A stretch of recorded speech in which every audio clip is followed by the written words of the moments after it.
Hello students, आज हम पढ़ने वाले हैं कक्षा 11 का पार्ट 4 समतल में गति, जो भौतिक विज्ञान का पार्ट है। इसमें आज हम पढ़ेंगे एक समान वृत्तीय गति के बारे में।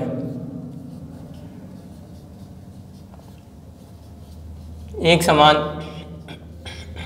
वृत्तीय गति, इसको आप इंग्लिश में कह सकते हैं यूनिफॉर्म सर्कुलर मोशन। तो देखिए, एक समान वृत्तीय गति क्या होती है कि जैसे मान लीजिए कोई पिंड है, ठीक है, जैसे कोई पिंड है वो वृत्तीय गति कर रहा है इस प्रकार से, ठीक है। अब वो अगर वृत्तीय गति कर रहा है इस हिसाब से, बिल्कुल आप देख रहे हैं, तो इसमें इसका जो त्वरण है या इसकी जो चाल है वो एक समान होती है, ठीक है। तो हम लिख सकते हैं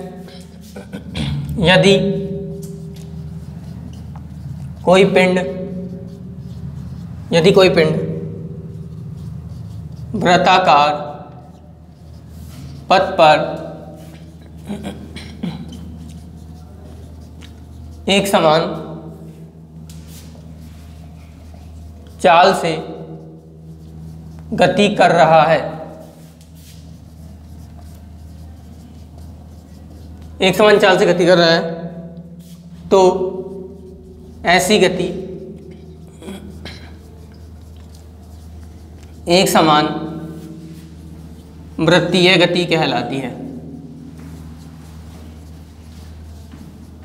तो ऐसी गति एक समान वृत्तीय गति कहलाती है, क्योंकि यहाँ पे क्या होता है कि जैसे यहाँ पे ये इसका हम केंद्र मान सकते हैं, केंद्र से यहाँ की दूरी हम त्रिज्या r दे सकते हैं। अब क्या होता है कि जो वृत्ताकार पथ है, इस वृत्ताकार पथ पर कण की जो गति है या कण की जो चाल है वो सेम रहती है, बदलती नहीं है, जिसे हम एक समान चाल कह सकते हैं, ठीक है। अब देखिए क्या होता है कि यहाँ पे जैसे अब इसमें हम बात करेंगे अभी केंद्रीय त्वरण की। तो अभी केंद्रीय त्वरण किस प्रकार से कार्य करता है इसके बारे में देखेंगे। अभी केंद्रीय त्वरण, तो अभी केंद्रीय त्वरण क्या करता है, देखिए जब कोई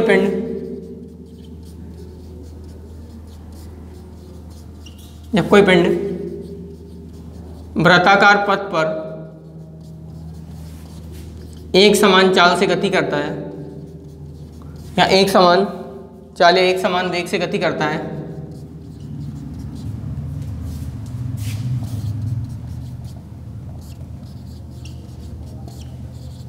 एक समान चाल से गति करता है, तो उसकी चाल या वेग का परिमाण नियत रहता है। चाल या वेग का परिमाण नियत रहता है, मतलब बदलता नहीं है, ठीक है। जबकि हम कह सकते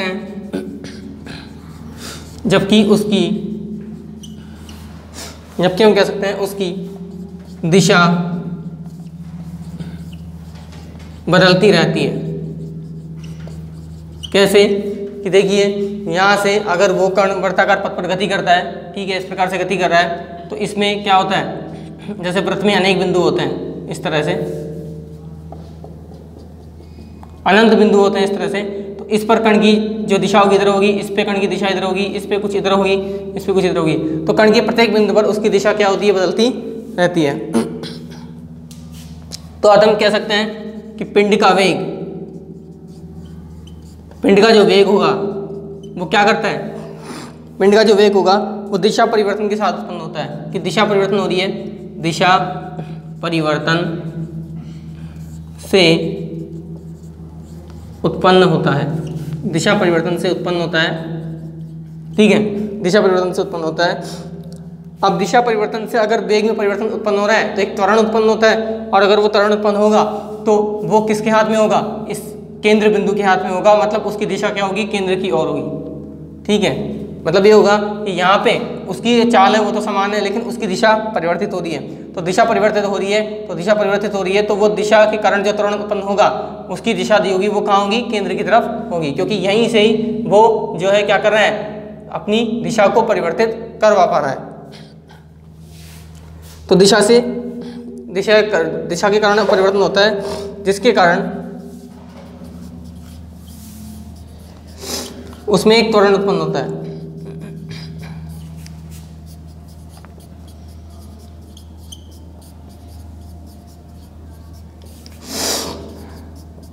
जिसके कारण उसमें एक त्वरण उत्पन्न होता है और जिसे हम अभिकेंद्रीय त्वरण कह सकते हैं।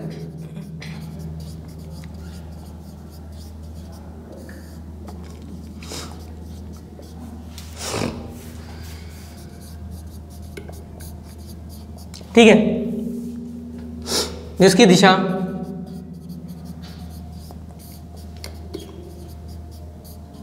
वृत्त के केंद्र की ओर होती है, जिसकी दिशा वृत्त के केंद्र की ओर होती है। ठीक है, आगे हम देखते हैं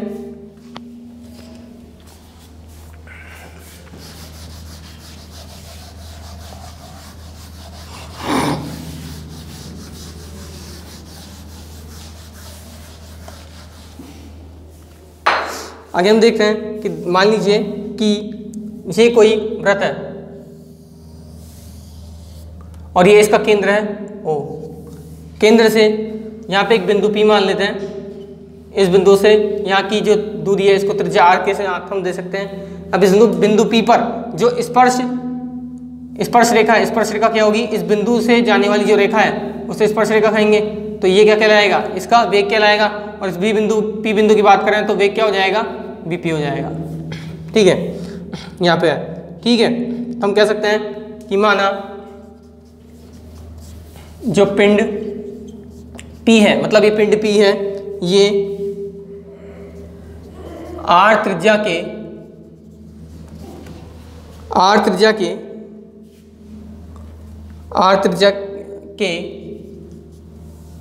वृत्तीय पथ पर v वेग से गतिमान है। v वेग से गतिमान है। ठीक है, तो वह तथा यदि वह कुछ क्षण बाद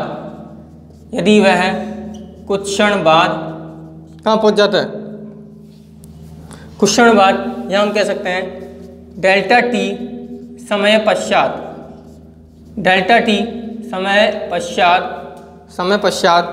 पिंड Q पर पहुंच जाता है। तो इस समय यहाँ था, फिर कुछ समय बाद यहाँ पे हो सकता है। ठीक है, इसको Q मान लीजिए और इस पर जो वेग है इसको हम VQ बोल सकते हैं। ठीक है, अब हम क्या करते हैं, ठीक है, तो ये कुछ क्षण बाद इसका वेग कितना हो गया, VQ हो जाएगा। ठीक है, तो पहुंच जाता है। यदि बिंदु P पर वेग VP तथा Q पर VQ है, ठीक है, तो उत्पन्न त्वरण हम बात कर सकते हैं। तो उत्पन्न त्वरण जो है वो कहाँ है, तो उत्पन्न त्वरण जो है वो Q पर हम निकालेंगे। तो Q पर कौन से वेग में परिवर्तन होगा, देखो ये दोनों देखिए, इन दोनों में परिवर्तन के कारण उत्पन्न होगा। तो इन दोनों का परिवर्तन है तो हम कह सकते हैं कि VQ माइनस VP अपॉन समय कितना है, डेल्टा T। तो ये आपका हो जाएगा समीकरण 1। ठीक है। अब यदि हम ऐसा कहें, अच्छा अब देखिए यहाँ पे मैं अगर ऐसा करूँ कि यहाँ से इसको इस तरह से मिला देता हूँ। ठीक है, अब ये मान लीजिए एक कोण बना रहा है थीटा। ठीक है, और अब मैं ये बोलूँ कि ये जो थीटा कोण बना रहा है ये अति सूक्ष्म है, ये बहुत छोटा है। तो ये जो लाइन है, जो चाप आपको दिख रहा है, ये वृत्तीय रूप से नहीं होके ये एक सीधी रेखा में आपको दिखेगा। तो मैं इसको एक इस तरह से सीधी रेखा में दिखा सकता हूँ। ठीक है, तो अब देखिए यहाँ पे क्या हो रहा है, यहाँ पे कुछ इस तरह का आप देखेंगे कि यहाँ पे जो आपका ये है, ये BP है, ये कुछ इस तरह से है। ठीक है, ये BP क्या है, ये BP देखिए आपका कुछ इस तरह से होगा, ये हो जाएगा आपका BP। ठीक है, और आपका ये जो VQ है। ठीक है, अब देखिए मैं एक काम करूं कि यहाँ से इस VP और VQ इन दोनों को अगर मैं मिलाऊं, ठीक है, अगर इन दोनों को मिलाया जाए तो ये एक परिणामी सदिश होगा। या फिर एक काम कीजिए, जैसे बीपी हो गया तो बीपी के बाद हम क्या कर सकते हैं कि जैसे इसको इससे मिला दें तो ये परिणामी सदिश क्या हो जाएगा, डेल भी हो जाएगा, जो इन दोनों का अंतर होगा। फिर हमने क्या करा, इसको इससे मिला दिया तो यह हमारा हो गया डेल बी। उसके बाद आप देखिए यहाँ से, आप देखिए यहाँ से यहाँ तक ये भी एक क्या है, सदिश है। ठीक है, तो एक सदिश ये हो जाएगा। ठीक है, ये इस तरह से होगा। मतलब ये तो हमारा बीपी हो गया, ये हमारा डेल्टा बी हो गया, जो बीपी और बीक्यू दोनों का विस्थापन सदिश हो गया, और ये हमारा पी बिंदु हो गया। ठीक है, तो ये आप नाम ले लीजिए, ये हो जाएगा बी क्यू। अब अगर हम कहें कि दोनों पर वेग जो है समान है तो ये भी v के बराबर हो जाएगा और ये भी v के बराबर हो जाएगा। तो इस हिसाब से इसको हम a मान लें, इसको b मान लें और इसको c मान लें। ठीक है, इसको चित्र 1 मान लीजिए और ये चित्र 2 है।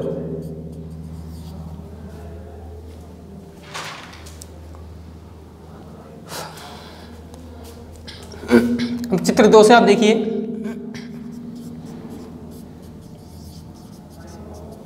चित्र 2 से आप देखिए ये त्रिभुजों का सदिश नियम का बात कर रहा है, क्योंकि ये बीपी हो गया। ठीक है, और ये बीक्यू हो गया।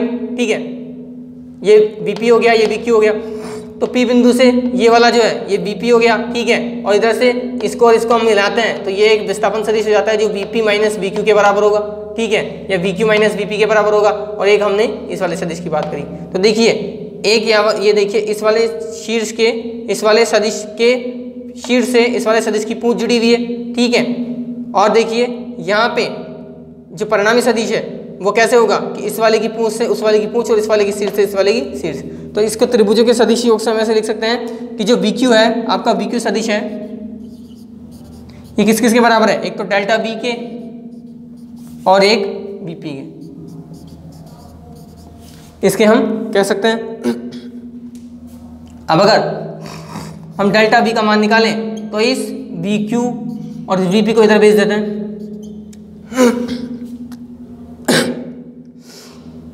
तो हम समीकरण 1 में BQ माइनस VP की जगह डेल्टा बी रखेंगे तो Q बराबर हमें मिलेगा। ठीक है, ये हो जाएगा। ठीक है, इसको समीकरण 2 हम नाम दे देते हैं। अब यदि ऐसा माना जाए कि कि पिंड द्वारा P से Q तक जाने में, P से Q तक जाने में सूक्ष्म कोण थीटा क्या है, अंतरित हुआ। सूक्ष्म कोण थीटा अंतरित हुआ। सूक्ष्म कोण अगर थीटा अंतरित होता है तो हम कह सकते हैं कि जो चाप QP है ये किसके बराबर कह सकते हैं हम, सरल सीधी रेखा QP के बराबर हम कह सकते हैं। अब देखिए यहाँ पे हमने क्या किया था, इस वाले त्रिभुज और इस वाले त्रिभुज को हमने क्या किया था, तुलना की थी। हम कह सकते हैं कि ये त्रिभुज कौन सा हो जाएगा, P। इसको आप मान लीजिए, देखिए इसको आप इस तरह से ले सकते हैं। अब अगर ये थीटा कोण है तो OPQ, एक तो ये त्रिभुज और एक ये त्रिभुज हम कह सकते हैं कि त्रिभुज OPQ व त्रिभुज ABC। OPQ कौन सा, OPQ और ABC ये क्या है, ये समरूप है।